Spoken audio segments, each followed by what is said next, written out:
Kannur ADM ആയിരുന്ന നവീൻ ബാബുവിൻ്റെ മരണത്തിൽ CBI അന്വേഷണം വേണമെന്നാവശ്യപ്പെട്ട് ഭാര്യ മഞ്ജുഷ സമർപ്പിച്ച ഹർജി ഡിവിഷൻ ബെഞ്ച് തള്ളി. ഹൈക്കോടതിയുടെ സിംഗിൾ ബെഞ്ച് ഉത്തരവിനെ ചോദ്യം ചെയ്ത ഹർജിയാണ് ഡിവിഷൻ ബെഞ്ചും തള്ളിയത്.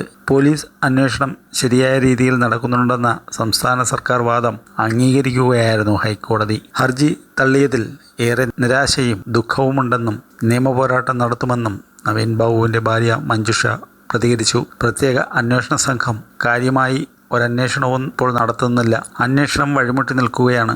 കേരള പോലീസിൽ ഇനി വിശ്വാസവുമില്ല. പ്രധാന പ്രതികളെയെല്ലാം പോലീസ് സംരക്ഷിക്കുകയാണ്. പോലീസ് അന്വേഷണത്തിലൂടെ നീതി കിട്ടില്ലെന്ന് ബോധ്യമായപ്പോഴാണ് CBI അന്വേഷണം ആവശ്യപ്പെട്ടതെന്നും മഞ്ജുഷ പറഞ്ഞു. ഹർജി തള്ളിയ സാഹചര്യത്തിൽ സുപ്രീം കോടതിയെ സമീപിക്കുമെന്ന് നവീൻ്റെ സഹോദരനായ അഭിഭാഷകൻ അറിയിച്ചു. ADM ആയിരുന്ന നവീനെതിരെ വ്യാജ അഴിമതി ആരോപണമുന്നയിച്ചതിന് പിന്നാലെയായിരുന്നു അദ്ദേഹത്തെ മരിച്ച നിലയിൽ കണ്ടെത്തിയത്. ഇത് കൊലപാതകമാണെന്ന സംശയം പിന്നീട് ഉയരുകയായിരുന്നു. CPM നേതാവും കണ്ണൂർ ജില്ലാ പഞ്ചായത്ത് മുൻ പ്രസിഡന്റുമായ PP ദിവ്യ പ്രതിയായ കേസ് പോലീസ് ഒതുക്കി തീർക്കാനുള്ള ശ്രമം നടത്തുന്നുവെന്ന ആക്ഷേപം ശക്തമാകുന്ന സാഹചര്യത്തിലായിരുന്നു CBI അന്വേഷണം കുടുംബം ആവശ്യപ്പെട്ടത്.